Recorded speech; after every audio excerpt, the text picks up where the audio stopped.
Vanilla Ice's popularity almost made Eminem leave the rap game.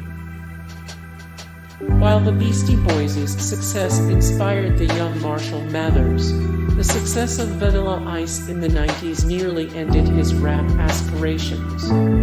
"It crushed me," he said of first hearing Ice's smash single, Ice Ice Baby, in 1991.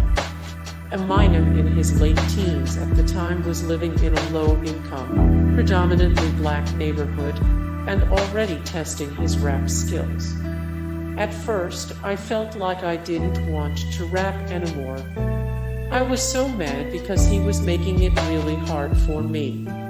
But then third base restored some credibility, and I realized that it really depends on the individual. Vanilla Ice was just fake. Third base was real." Source: LA Times.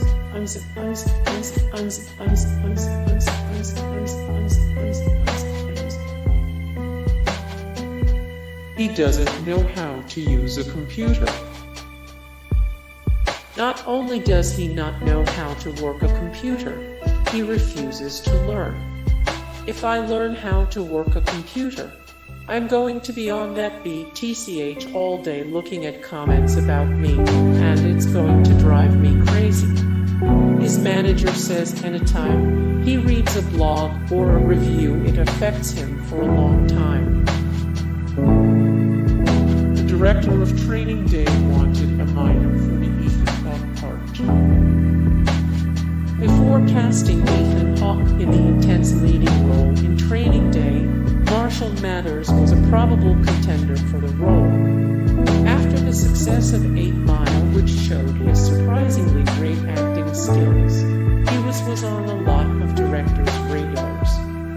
Things didn't work out on that film, but years later Fuqua directed Southpaw, a film loosely based on Eminem's life, which he was years earlier in talks to star in as well. The Beastie Boys were a huge inspiration to him. On the subject of the Beastie Boys, Eminem said, "That's what really did it for me.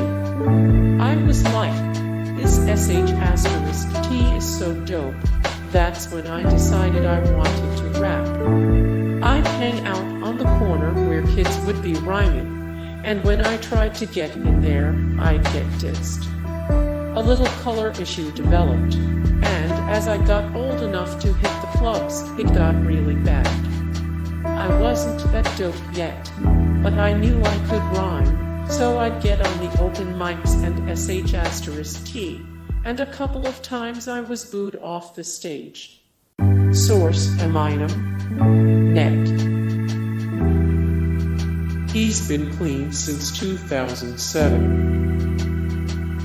After a long period of abusing pills, the worst period of which was 2002-2007, such as Ambien, Valium, and Vicodin, not to mention all that ecstasy, and got clean in late 7. He tried rehab in 2005, but that only made things worse once he got out. He'd also gained a lot of weight in this period. Then, in 2007, he overdosed and nearly died from taking too much methadone, which landed him in the hospital. He's been clean ever since. His favorite movie is Superbad. Eminem befriended Jonah Hill on the set of Funny People and admitted to the actor that Superbad was his favorite movie ever. Hill told MTV Eminem says his favorite movie is Superbad, ever of all time, and he said to me, "I'm not kidding, this is not like me being. I'm cool," he said. "If there was an award for best movie ever, he thinks Superbad should win." He quotes all the scenes to me. He was named Soundscan's Artist of the Decade. Soundscan announced in late 2009 that Eminem was their artist, not just of the year, but of the decade. His albums, just domestically, have sold over 32 million copies. He won an Oscar for his performance in 8 Mile. Not only was his acting great in 8 Mile, the biopic about his life, the movie's theme song, which he wrote, was the first rap song to ever win an Oscar. Beyond that, he was offered the lead role in Southpaw, which went on to star Jake Gyllenhaal, but elected to focus on music instead. He did end up producing that film's soundtrack, however. He also turned down the lead role in Elysium because they wouldn't shoot it in Detroit. His different names represent different personas.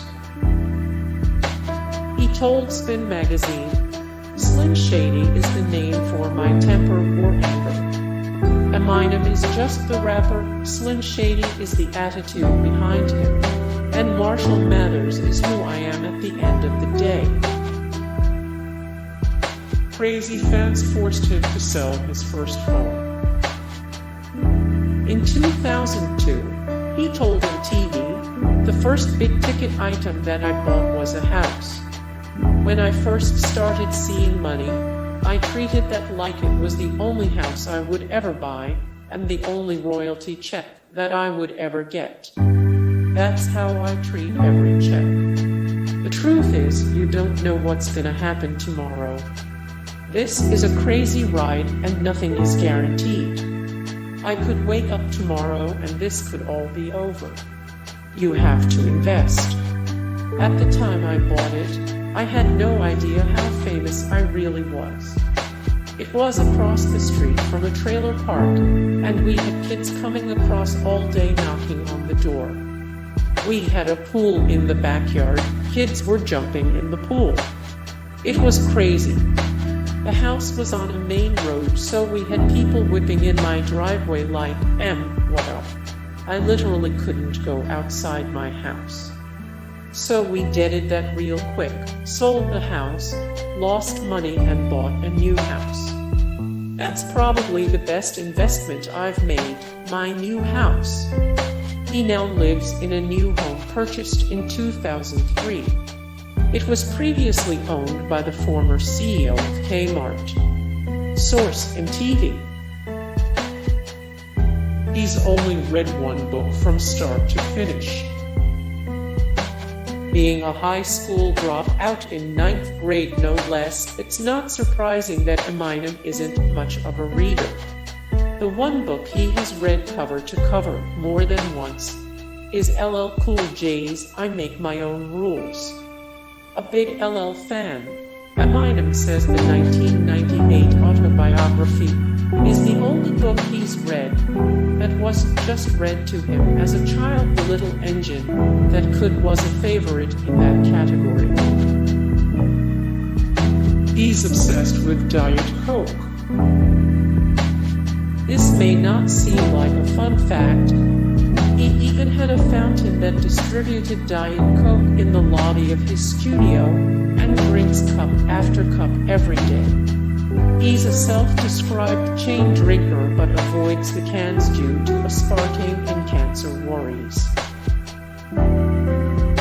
He wrote Lose Yourself on set of 8 Mile. Everyone knows Lose Yourself. It's not just one of Eminem's best songs. It's one of the best rap songs in history. Apparently, he cranked it out in one take, cutting the song during a brief break from filming. He came in and laid down all 3 verses in one take, called engineer Stephen King. Jaws dropped. We were like, oh my god, this story had been building up in him. He's a classic video game fiend. In addition to loving comic books, Eminem also has a soft spot for classic video games. His studio lobby is littered with full-size classic arcade machines, including, but not limited to, Frogger, Donkey Kong, and Space Invaders. He became obsessed after watching the documentary King of Kong, and even had 2 of his machines signed by the film's subject and game record holder Steve Wee. He squatted in his old apartment the night before he was discovered by Dre.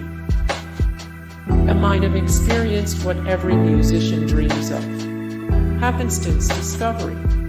He was at the LA Rap Olympics and was noticed by someone in the mailroom at Interscope. Dre. The two loved it, and mixtapes rarely ever turn into much. What's even crazier is that the night before, he had to break into his own place, from which he'd just been evicted. I had to break in, he says. I didn't have anywhere else to go. There was no heat, no water, no electricity. I slept on the floor, woke up, went to Elton. I was so pissed. Before he cut his first album, he made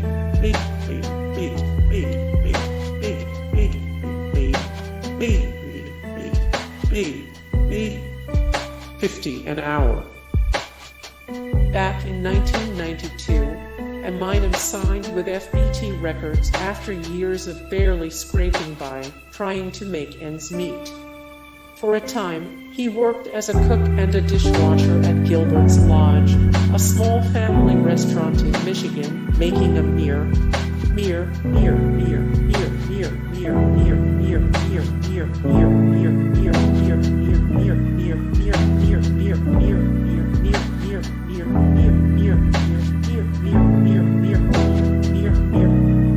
$50 an hour. 5 days before Christmas, and soon after releasing Infinite in 1996, he was fired from the restaurant. It also happened to be his daughter's birthday. He wrote Rock Bottom right after that. He has the biggest vocabulary on the pop charts. After looking at 93 top artists in over 25 genres of music, a study found that Eminem had the widest vocabulary.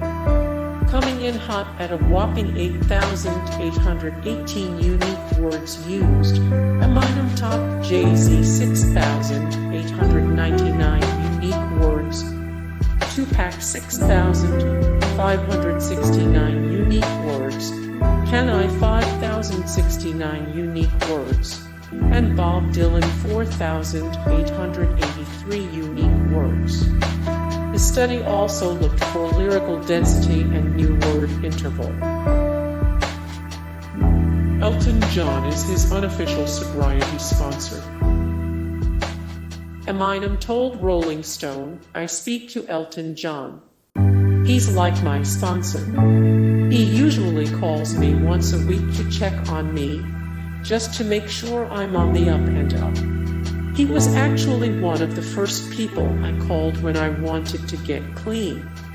He was hipping me to things like, you're going to see nature that you never noticed before. **T you normally think was corny, but that you haven't seen in so long that you just go, well, look at that **seeking rainbow, or even little things trees, the color of leaves. Seeking love leaves now, man. I feel like I've been neglecting leaves for a long time." Source Rolling Stone. Hey guys, thank you so much for the support and likes and comments down below, and also thank you so much for watching, and I look forward to see you in the next video. Then take care.